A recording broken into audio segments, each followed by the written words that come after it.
안녕하십니까. 소울비트코인의 KJ 인사드립니다. 지난주 내내 보금자리를 벗어나 자유롭게 지내던 중 믿었던 코인베이스의 지지철회 소식으로 클래리티 법안 마크업이 무기한 연기됐던 걸 알게 됐습니다. 당장 카메라 앞에 앉아 무슨 말이라도 하고 싶었지만 사정이 여의치 않아 복귀하자마자 이렇게 다급히 영상을 올립니다. 뒤늦은 감이 있는 것도 사실이지만 KJ라는 사람의 시선으로 다시 한번 바라보며 암호화폐 시장이 확장되는 흐름을 함께 느껴보셨으면 합니다. 클래리티 법안의 핵심을 저보고 설명해보라고 하신다면 저는 코인 거래소에 나열되는 수백 개의 코인들을 하나하나씩 짚으며 너는 증권이야. 그러니까 까칠한 SEC 관리받아. 축하해. 너는 상품이야. 인자한 CFTC 관리받아. 넌 뭐야? 증권인지 상품인지 헷갈리네. 상품 취급받고 싶으면 이것저것 내가 시키는 대로 해. 이런 식으로 각 코인을 법적으로 명확히 구분하는 게 핵심이라고 생각합니다. 리플 대장 빵형은 모두의 예상대로 찬성을 했지만 코인베이스 대장은 아직도 화가 풀리지 않은 듯합니다. 그렇다면 우선 뭐 때문에 화가 나서 반대했는지부터 하나씩 살펴보겠습니다. 살벌한 하락장에서도 환희에 찬 상승장에서도 늘 변함없이 제자리를 지키는 코인이 있죠. USDT, USDC 같은 달러 스테이블 코인. 이 중에서 서클이 발행하는 USDC는 코인베이스의 배를 불리는 아주 중요한 영양분입니다. 서클은 USDC 만드는 공장이고 코인베이스는 이걸 파는 대형마트라고 보셔도 됩니다. 이 둘은 2025년 한 해에만 USDC로 발생시킨 이자 수익이 무려 10억 달러에 가깝다고 하네요. 어떻게 이런 어마어마한 돈을 벌 수 있었을까 하고 봤더니 고객들이 종이 달러 말고 거래소에서 이 USDC를 사서 보관하면 얘들은 그 돈으로 다시 미국 국채에 투자해 이자를 챙겼더라고요. 그리고 USDC를 산 고객들이 떠나지 못하도록 그 이자의 일부를 꼬박꼬박 챙겨줬다고 합니다. 그런데 이번 클래리티 법안 내용 중 고객들에게 더 이상 이자를 주지 못하게 하는 조항이 들어가서 코인베이스가 일단 첫 번째 분노를 터뜨렸습니다. 지금까지 앉은 자리에서 이자놀이로 1년에 1조 5천억 원 정도 챙기던 일을 앞으로도 계속하고 싶으면 주 정부나 연방은행 인가를 받으라고 하는데 코인 거래소가 무슨 수로 은행 인가를 받겠습니까? 이 상황만 봐도 기존 거대 금융 세력들이 자기들 밥그릇 지키려고 로비 엄청 한 걸 알 수 있습니다.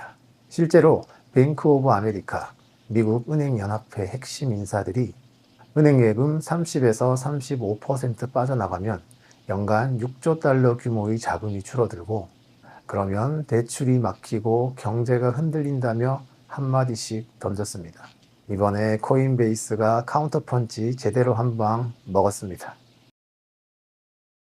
계속 잘 나갈 거라 확신했던 코인베이스는 모든 것을 온체인으로 라는 슬로건을 야심차게 내걸며 2026년부터 주식, 채권, 부동산 등 토큰화되는 모든 자산을 자기네 체인인 베이스에 올려버리겠다는 꿈을 꿨습니다. 예를 들면 블랙록이 엠파이어 스테이트 빌딩을 토큰화해 상품을 만들면 그걸 코인베이스의 베이스 체인에 올려 24시간 코인베이스 안에서 거래하게 하겠다는 꿈. 실제로 코인베이스는 이런 꿈을 현실로 만들기 위해 수조 원의 자금을 이미 쏟아부었습니다. 그런데 클래리티 법안 조항들 중 코인베이스에게 이제 꿈에서 깨어나라 라고 말하는 대목이 있습니다. 주식을 토큰화하고 싶어? 그러면 80년 전에 만들어 놓은 기존 증권법부터 따르고 토큰화된 자산을 24시간 팔고 싶어? 그러면 은행 수준의 허가부터 받고 다시 이야기하자. 사실상 이런 식으로 정리되는 구조입니다. 여기서 끝이 아닙니다. 탈중앙금융통제라는 정의롭게 들리는 그럴듯한 명분 아래 코인베이스 고객들의 자금 흐름과 이용자 정보를 정부가 원할 때마다 제출하라는 겁니다. 한마디로 고객들 지갑에 실시간 CCTV를 달아놓고 우리가 원할 때마다 보여주라는 거죠. 여기에 더해 코인베이스에 상장된 수백 개의 코인 프로젝트 중 어디 하나 사고가 나면 거래소도 같이 책임지라는 조항까지 들어갔답니다. 그리고 마지막 한 방이 남아있는데 앞으로는 SEC와 더 친하게 지내라는 겁니다. 사실 클래리티 법안을 기다려온 모든 암호화폐 업계의 간절한 단 하나의 소망은 CFTC, 즉 상품선물거래위원회의 관리 아래로 들어가는 것이었죠. 왜냐하면 SEC라는 증권거래위원회는 리플한테 소송 걸었을 뿐만 아니라 여기저기 소송 남발한 걸 다 합치면 120건이 넘는 곳입니다. 그에 비하면 CFTC는 대화가 되는 순한 양 같은 존재입니다. 그런데 막상 클래리티 뚜껑을 열어보니 SEC의 권한이 줄어들기는커녕 오히려 더 막강해져 있었던 겁니다. 이렇게 되면 코인베이스에 상장된 모든 코인들은 SEC한테 이런저런 간섭을 받을 게 뻔합니다. 코인베이스 CEO가 규제를 이용해 경쟁을 죽이려 한다며 반대를 할 때 리플 CEO는 명확성이 혼란보다 낫다며 오히려 환영의 뜻을 밝혔습니다. 코인베이스를 화나게 한 4가지 이유를 리플에게 하나씩 적용해 보겠습니다. 첫째, 스테이블 코인 이자 지급 문제인데 리플은 스테이블 코인 점유율이 높지도 않고 RLUSD 역시 단기 수익이 핵심 목표인 구조도 아닙니다. 둘째, 자산 토큰화 시대에서 리플이 보는 우선 가치는 정산 인프라 확장일 텐데 이 영역에서는 이미 어떤 코인들보다 규제와 라이선스에서 앞서 있죠. 셋째, 리플은 개인 지갑을 휘젓고 다니는 디파이 모델도 아닐 뿐더러 설령 지갑에 CCTV 달아라고 해도 리플랩스란 법인은 처음부터 끝까지 규제 친화를 최우선 가치로 사업을 해왔기 때문에 오히려 반길 수도 있습니다. 넷째, 대법원에서 이미 증권이 아니다라는 최종 판정도 받았고 현물 ETF까지 나와서 잘 팔리는 마당에 다시 증권으로 분류돼서 SEC와 친하게 지내게 될 확률은 없습니다. 어찌 보면 빡빡한 클래리티 조항들은 리플에게 유리하게 작용할지도 모르겠습니다. 리플은 사실상 지금 클래리티가 요구하는 조건들을 이미 상당 부분 갖추고 있습니다. 그래서 법이 빡빡해질수록 불편해지는 쪽이 아니라 오히려 경쟁자들이 떨어져 나가니 유리해지는 쪽입니다.